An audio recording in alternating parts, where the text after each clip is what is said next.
Hi, welcome to the next video from Information First. For this video, we had an internal discussion the other day around the feature geolocation. How practical is it? Would customers be interested in it? Is there some things we could do? Waldo, go hide somewhere. Hi. So we were talking about geolocation and was it a feasible option? Would people get value of it?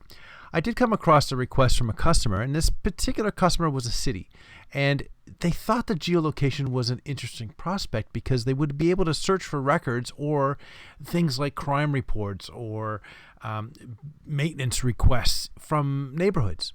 Show me all the records coming in from a particular neighborhood or a particular sector in the city.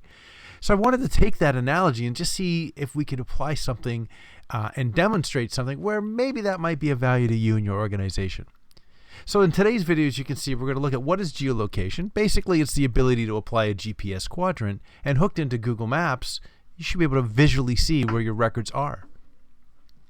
Why do you want it? Well, like I said, there may be a practical reason for you. You can track your documents and where they physically are located. You can do searches to see where records are been tagged, like reports, crime reports, things like that. So it could be of some value. So let's see what we can do with that. And finally, what can you do with it?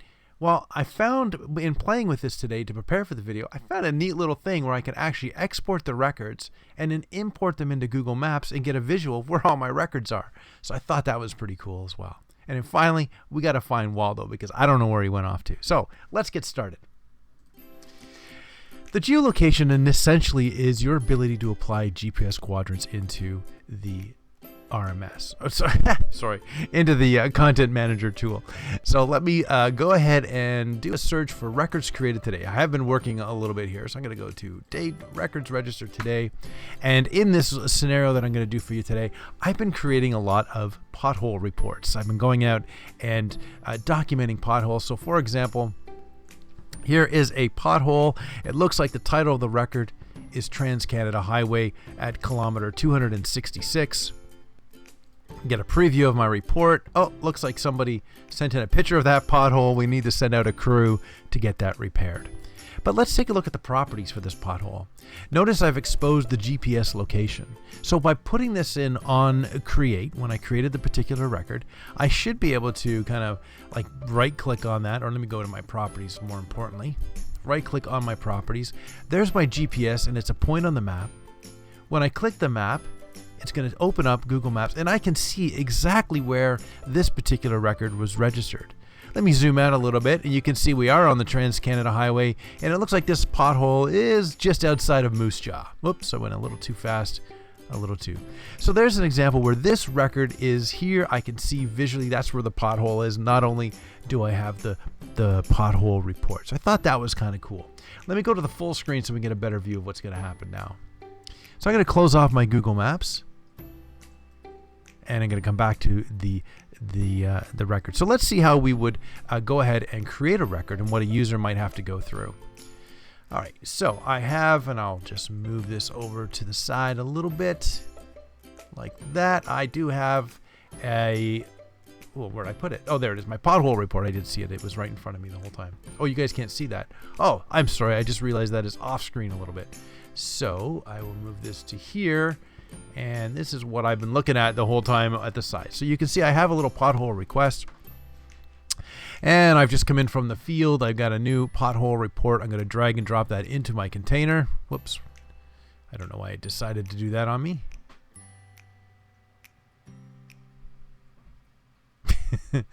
Let me go up. There we go. All right, into the pothole container. And I'm going to register it as a pothole report. Click OK.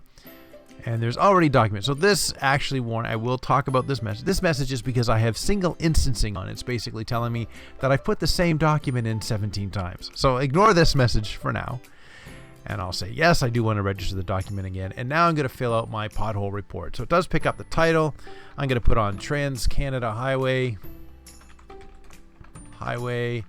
And I was at kilometer. And this time I'll make it up. I was at kilometer 213. Now, the next thing I need to do, because it is a required field, is populate the GPS location. So to populate it on Create, I'm going to hit the little blue folder, which will take me back to that map. Because we're just using a developer's version of Google Maps. Now, if your organization is interested in this technology, they will have to purchase a Google Maps API, which basically will give them a set number of calls to the Google servers and return information. You are allowed a small amount for free, as long as you don't abuse it, and that's why you're seeing for development purposes only here. So I'm just going to click OK, and now I have the particular target. Now, because this is from the content manager, it's going to default it to Canberra, beautiful city, love the running tracks, but we don't want to put this record here because it was a pothole on the Trans-Canada Highway. So I'm going to right click on that marker to remove it, and I'm going to search for Regina, Saskatchewan, and there it is. It comes up, and again, I don't want to put it in here, but what I can do, since I'm kind of close to where I want, is I can navigate around and visually find that particular location. Now here's the Trans-Canada Highway, and let's just say I found this particular pothole just outside of Highway 641, and I'm going to click on the map and say that is where this particular pothole is found. I'm going to go ahead and click OK, that I've got my quadrants, it populates, and then I click OK again. So I've now created a record, and I've marked the geolocation so this record can be seen where it is on the map, which is kind of impressive. So now, what can we do with that? Well, let's see. We can go into our search, because you can search by geolocation, and I'm going to just maximize my screen again so you guys can get best resolution on the video. I'm going to go to my drop down and select geolocation. Now I do have some history, so I'm going to clear it out, and now I can start to say I want to find all the potholes near Regina. So I'm going to click oh, no, I hit the wrong one. Yes, yeah, anyone who's watching, oh good, you can't see, I'm off screen, but I did hit the right one. I don't know why it's off screen. Let me try to do it to here. There we go. So you can at least see what I'm doing. So I'm going to click this search assist button.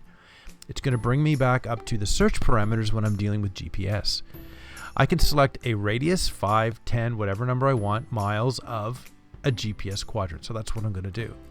So let's just say I want to find how many potholes are within, well, let's say 10 miles, and I'm going to find Moose Jaw. So I'm going to open up my map, clear out this location, and I'm going to type Moose Jaw, Saskatchewan. Here it comes. There's my city. Click OK. It brings it back. So I'm looking for all the potholes that have been reported within 10 miles of Moose Jaw. Click OK. Oh, look at that. I've gotten, whoa, how many do I have? Let me hit the search button and the count. We got 7 records returned. So there's 7 potholes within 10 miles of Moose Jaw. That's kind of impressive. Let's see that again. I'm going to clear out my search results. Click my search assist. Go ahead and grab my folder. Clear this particular entry. And now I want to see, well, how many do I have inside of 10 miles or 5 miles of Regina? There's my city center. Click OK. Click OK, and I got none. Good to know. There's no potholes within 5 miles of Regina, but now I can easily increase this to 15 miles. Hit enter.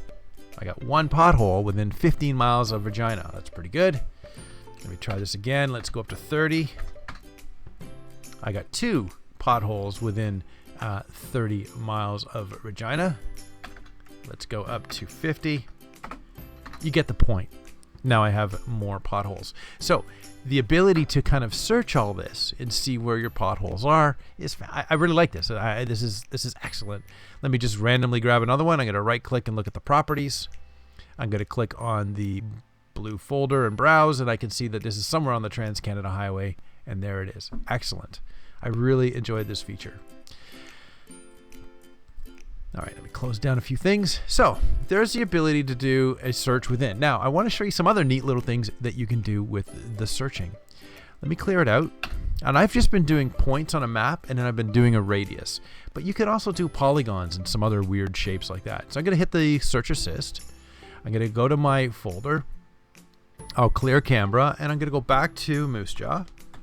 Yes, that is a real city in Canada if you're not from Canada.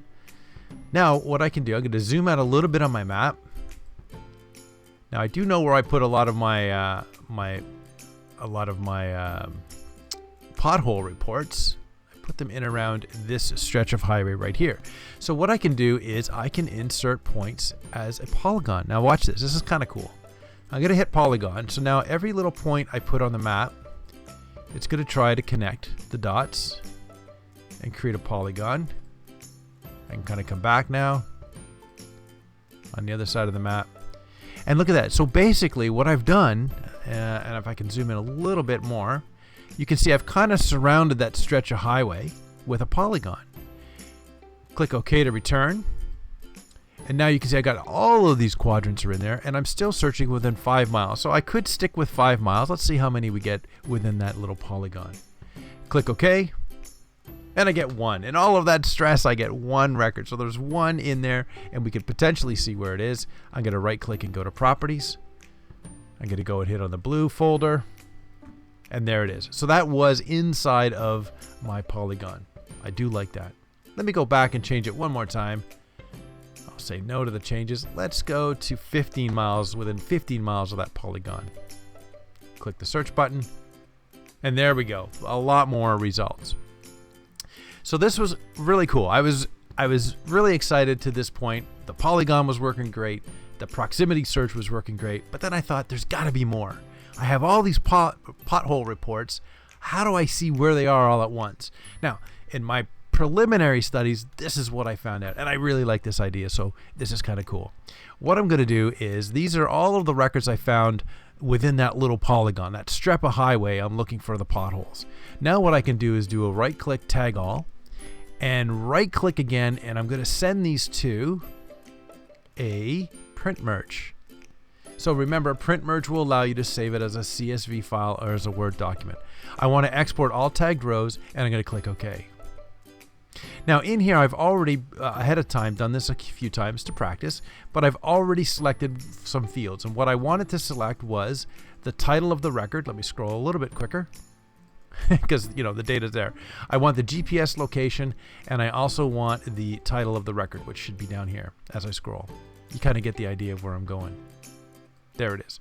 So these are the only 2 values I need, and what I'm going to do with that is I'm going to export it to, let's do potholes. I'm going to call it a new file. I'm going to call it potholes 2018, just like that.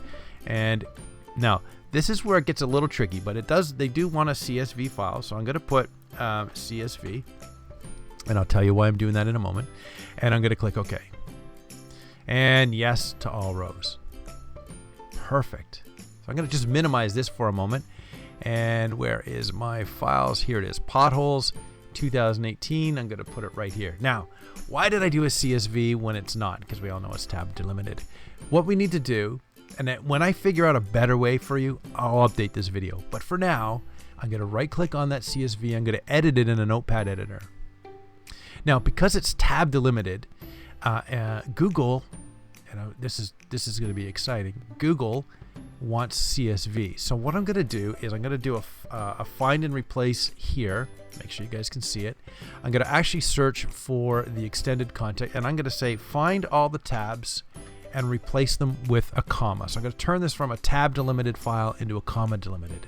So I should be able to get away with replacing all, and sure enough, you saw it compress. Now, the other thing I found out in my studies, my research, is the point will mess up Google. So now what I'm going to do is I'm going to search for the word point, and I'm going to just replace it with nothing. So I'm going to delete the word point, and I'm going to replace all those. So what I'm left with is a comma-separated file with basically 2 columns, one that says GPS location and one that is the title of the record. This is so cool. So now I'm going to say close. Now I'm going to save my GPS, my updated file, and click yes. And I'm going to close down Notepad. Now the fun part. I'm going to open up my Google. Now, without getting into a complete backstory here, you go into something called My Maps on Google, and I've created a new map called Potholes, Geolocation Demo, or here. Now what I'm going to do is I'm going to import a list of quadrants. So let me just minimize this so you can see again. Yeah, you can see it. So I'm going to go import. It comes up with a Google wizard. I'm going to grab my little CSV file that I've just modified a little bit. I'm going to drag and drop it onto here. Now this is not content management stuff. This is pure Google and Google API. So everything I'm doing here is outside of Content Manager. Once I did that export, Content Manager was finished. I'm going to hit the GPS location is where the latitude and longitude information comes from. And I do know that it does longitude first and it does latitude second. Click OK or continue. Now it's asking me, what do I want to name the placeholders? So I want to name it with the title of the record. I'm going to click finish. It's going to cycle through. It's adding all my points. And when it comes back, I need my little drum roll. Where's my little drum roll? How fast can I get my drum roll going? There we go. There we go. Look at that. I was able to map on the map all of the pothole records in and around Moose Jaw. This is so exciting. Anyways, you can tell I'm very excited. This was very exciting. I am so glad that this worked. But what a practical use for using the geolocation and going out there. And I did a lot of that stuff manually. Maybe there's a way to automate it. I don't know. But now I can take that exported geolocation record, dump it into Google Maps, and know exactly where things are. I love this example. This has been fantastic. So I was so excited when this worked. I had to do a video today. I had a schedule. I put it out there. I want you guys to do it. And the last thing, if I go back to my main screen here, the last thing we had to do is, where is Waldo? So let's see if we can't find Waldo. So let me go back into my content manager. I'm going to go to my title word. And I got to do a search here called Waldo. Hit my enter. Oh, I found Waldo. Let me right click on Waldo, do the properties, and where is Waldo? It looks like Waldo is in, where is he? Zoom out a little bit. I think he's in Denver. Yes, Waldo is in Denver. So keep that in memory. Denver, something important about Denver is coming. Thanks for tuning in, everybody. Let me go to my end credits. I do have the audio work. I do apologize that I cut off early last time on the last video, but here's the end credits. On the left, you'll see the most recent video. On the right, a playlist to tricks and tips like you just watched today. Thanks for tuning in. Please subscribe. And in the comments, if you want to see anything, any other feature itemized, go ahead and put that in the comments. Thanks for watching.